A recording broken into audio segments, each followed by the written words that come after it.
Students, next जो हमारा point topic है वह है टॉर्जन के ही ऊपर है, लेकिन इसका सब टॉपिक है हमारे पास power transmitted by shaft. Power transmitted by shaft यानी शाफ्ट के द्वारा कितना पावर ट्रांसमिट किया जाता है उसके बारे में है। तो यहाँ पे हमने क्या ले रखा है, let N is equal to RPM of shaft. जिस आरपीएम पे हमारी शाफ्ट क्या हो रही है, रोटेट हो रही है, और टी ले रखा है हमने mean torque transmitted in newton metre, यानी शाफ्ट हमारी कितना टॉर्क ट्रांसमिट कर रही है, और ओमेगा है हमारे पास एंगुलर स्पीड ऑफ शाफ्ट। तो power transmitted by shaft, shaft के द्वारा कितना पावर ट्रांसमिट किया गया है वो निकालने के लिए आप इस फॉर्मूले का इस्तेमाल करते हो। पावर इज इक्वल टू होता है 2 pi NT/60 what. 2 pi NT/60 what, ये ध्यान रखना। Where N is equal to क्या है, आरपीएम ऑफ शाफ्ट, शाफ्ट के आरपीएम। टी क्या है, mean torque transmitted in newton metre, और ओमेगा क्या है, एंगुलर स्पीड ऑफ शाफ्ट। तो पावर कितनी आ जाएगी, पावर ट्रांसमिटेड कितना आ जाएगा, 2 पाई NT/60 वॉट। यहाँ पे 2 पाई N/60 जो होता है इसको हम बोलते हैं ओमेगा।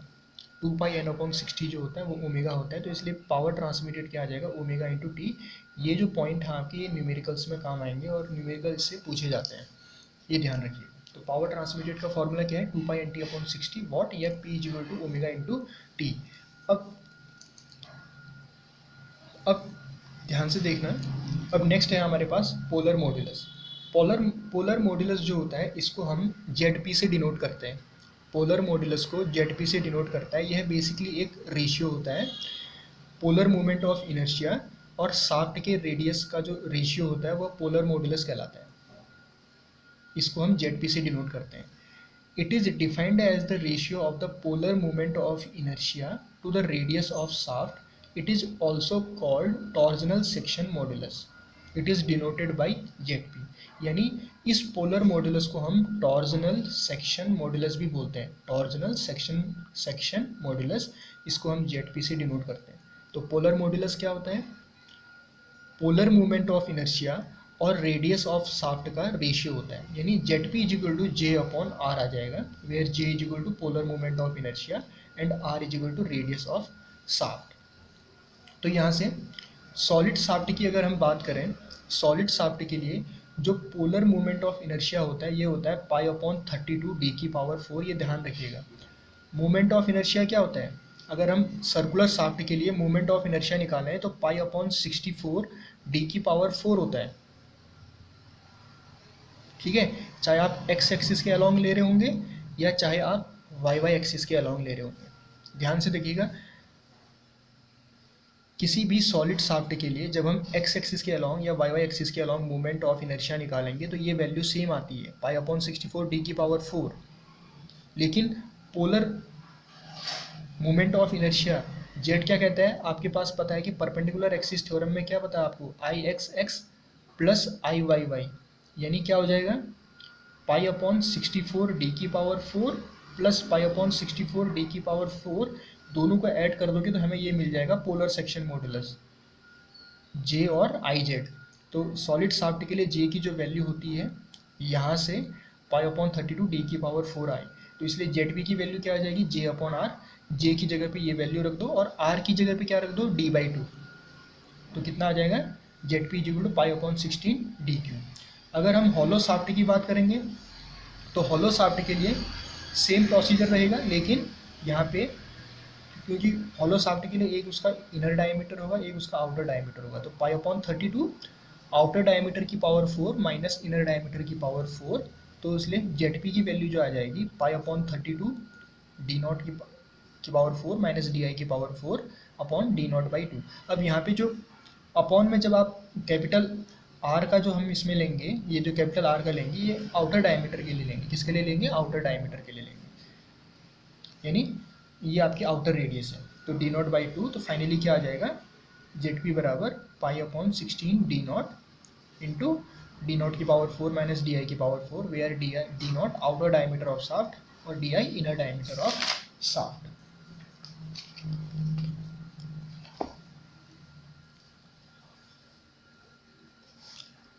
नेक्स्ट है हमारे पास strength of shaft. Strength of the strength of shaft means the maximum torque और maximum power shaft can transmit. यानी अगर हम शाफ्ट की स्ट्रेंथ को डिफाइन करें तो उसको किस तरीके से डिफाइन करेंगे? The strength of shaft means the maximum torque और maximum power the shaft can transmit without failure. The shaft यानी स्ट्रेंथ ऑफ शाफ्ट को अगर डिफाइन करने के लिए बोला जाए तो strength of shaft means the maximum torque या maximum power the shaft can transmit without failure. Next है टॉर्जनल रिजिडिटी और स्टिफनेस। टॉर्जनल रिजिडिटी और टॉर्जनल स्टिफनेस। टॉर्जनल रिजिडिटी और torsional stiffness of the shaft is defined as the product of modulus of rigidity and polar movement of inertia of the shaft. यानी torsional rigidity या torsional stiffness जो होता है polar movement of inertia और shear modulus का जो multiplication होगा, ये हमारी टॉर्जनल रिजिडिटी या टॉर्जनल स्टिफनेस कही जाएगी। ठीक है, अब यहाँ से देखते हैं, नोट देख लेना। Torsional rigidity is also defined है, इसको इस तरीके से भी परिभाषित कर सकते हैं। Torsional rigidity is also defined as the torque required to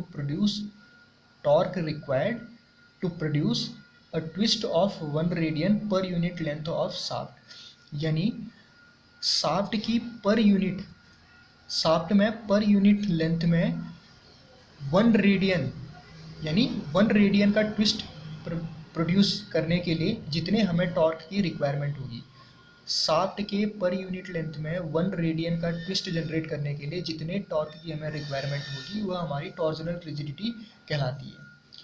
suppose a twisting movement T produces a twist of theta radians in a shaft of length. Suppose करो कि एक ट्विस्टिंग मूवमेंट टी लग रहा है जिसकी वजह से थीटा रेडियंस का एल लंबाई की शाफ्ट पे ट्विस्ट जनरेट हो रहा है।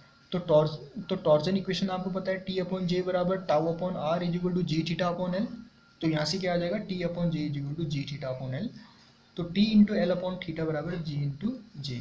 तो यहाँ से आप देख रहे हो कि टॉर्जनल रिजिडिटी जो होगी, टॉर्जनल रिजिडिटी हमने पहले ही डिफाइन कर रखा है कि शियर मॉड्यूलस और पोलर मूवमेंट ऑफ इनर्शिया का जो मल्टीप्लिकेशन होगा ये टॉर्जनल रिजिडिटी कहलाएगा। तो T into L upon theta.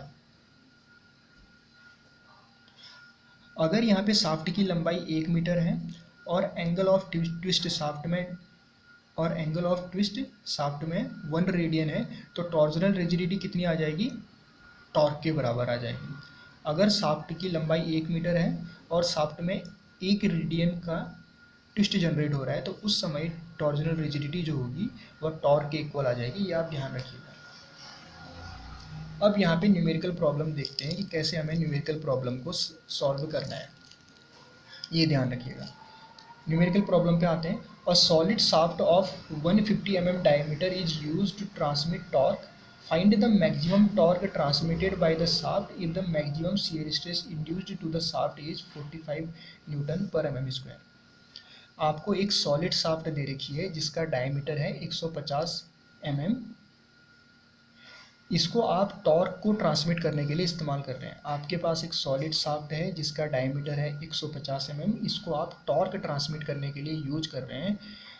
इसमें दिया हुआ है कि हमें if the maximum shear stress induced to the shaft is 45 newton per mm square. यदि शाफ्ट में अधिकतम शियर स्ट्रेस जो आपका जनरेट हो रहा है, शाफ्ट में अधिकतम मैक्सिमम शियर स्ट्रेस टाउ जो आपका जनरेट हो रहा है अगर 45 न्यूटन पर mm स्क्वायर हो तो हमें क्या निकालना है, find the maximum torque transmitted by the shaft. यानी शाफ्ट हमारा कितना मैक्सिमम टॉर्क ट्रांसमिट करेगा वो निकालना है। तो गिवन डेटा क्या हमारे पास, डायमीटर दे रखा है शाफ्ट का कैपिटल डी 150 mm क्योंकि सॉलिड शाफ्ट है। मैक्सिमम शियर स्ट्रेस दे रखा है tau maximum 45 newton per mm square.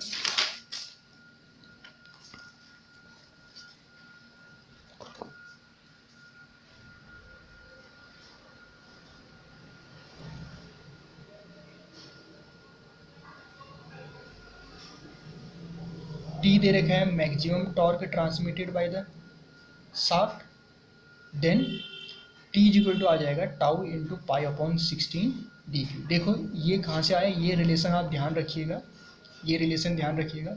ये आया टी अपॉन जे बराबर टाउ अपॉन आर था आपके पास, ठीक है। टी अपॉन जे की जगह पे हमने क्या रखा, पाई अपॉन 32 डी की power 4 tau upon D by 2 कर दिया। तो जब आप इसको सॉल्व करोगे तो आपको पास ये मिलेगा tau into pi upon 16 D Q. ध्यान रखिएगा इसको सॉल्व करने से, तो ये फॉर्मूला इंपॉर्टेंट है। टी बराबर होगा tau into pi upon 16 D Q. तो यहाँ से टाउ की वैल्यू रख दी, पाई डायमीटर रख दिया, और ये वैल्यू आ गई हमारी न्यूटन मीटर। नेक्स्ट है हमारे पास a hollow shaft. Next question है a hollow shaft of external diameter 120 mm transmits 300 kilowatt power at 200 rpm. Determine the maximum internal diameter if the maximum stress in the shaft is not exceeds 60 Newton per mm square. आपको एक hollow shaft दे रखी है, एक खोखली shaft दे रखी है जिसका external diameter है 120 mm, जिसका एक्सटर्नल डायमीटर 120 mm है। यह 300 किलोवाट पावर को ट्रांसमिट कर रहा है, 300 किलोवाट पावर को ट्रांसमिट कर रहा है at the rotation of 200 RPM. यानी 200 आरपीएम पे जब ये रोटेशन कर रही है शाफ्ट, तो उस समय 300 किलोवाट की पावर क्या कर रही है, ट्रांसमिट कर रही है। तो हमें क्या निकालना है कि determine the maximum internal diameter, हमें मैक्सिमम इंटरनल डायमीटर बताना है if the maximum stress in the shaft is not to exceed 60 newton per mm square. यानी आपको एक लिमिट भी दे रखी है जो मैक्सिमम स्ट्रेस होगा। यहाँ पे स्ट्रेस कैसा स्ट्रेस है, शियर स्ट्रेस। तो मैक्सिमम स्ट्रेस जो है शाफ्ट में वो 60 न्यूटन पर mm स्क्वायर से ज़्यादा नहीं होना चाहिए। तो हमें शाफ्ट का इंटरनल मैक्सिमम इंटरनल डायमीटर बताना है। तो गिवन क्या है, सॉल्यूशन देखते हैं, इसका सॉल्यूशन देखते हैं। एक्सटर्नल डायमीटर दे रखा है 120 mm डी नॉट, पावर दे रखी है 300 किलोवाट। तो 300 किलोवाट 300 इंटू 1000 कर देंगे तो इतना वॉट आ जाएगा। स्पीड दे रखी है 200 आरपीएम। मैक्सिमम शियर स्ट्रेस दे रखा है टाउ बराबर 60 newton per mm square. Late या सपोज डी आई क्या है हमारे पास, सपोज डी आई क्या है, इंटरनल डायमीटर ऑफ शाफ्ट है। तो सबसे पहले हमें क्या निकालना पड़ेगा, डायमीटर निकालना है। तो उसके लिए हम क्या करेंगे, पावर ट्रांसमिटेड का फॉर्मूला यूज करेंगे। शाफ्ट के द्वारा जो पावर ट्रांसमिट की जाती है उसके लिए जो फॉर्मूला होता है 2 पाई एन टी अपॉन 60 होता है। पी हमें गिवन है, एन हमें गिवन है, तो टी निकल के आ जाएगा 60 इंटू पी अपॉन 2 पाई एन 60। यहाँ पे पी की वैल्यू रख ली हमने 2 इंटू पाई इंटू एन, तो ये न्यूटन मीटर में आ जाएगा। किस में आ जाएगा, ये न्यूटन मीटर में आ जाएगा। क्लियर है। तो ये हमारे पास न्यूटन मीटर है। तो इस न्यूटन मीटर को हमने न्यूटन एमएम में कन्वर्ट कर लिया, क्योंकि 1 मीटर बराबर होगा 1000 mm। तो इसलिए हमने इसको एमएम में कन्वर्ट कर लिया। अब क्योंकि शाफ्ट हमारी हॉलो शाफ्ट है, तो उस कंडीशन में क्या आ जाएगा, टी की जो वैल्यू आएगी पाई अपॉन 16 टाउ डी नॉट की पावर 4 माइनस डी आई की पावर 4 अपॉन डी नॉट। तो यहाँ से टी की वैल्यू हमने ये रख ली pi upon 60 D 60 120 minus D I की पावर 4 अपॉन 120। तो यहाँ से इसको सॉल्व करने से हमारे पास ये आ गया। तो फाइनली आंसर कितना आ गया, 88.5 mm, 88.5 mm।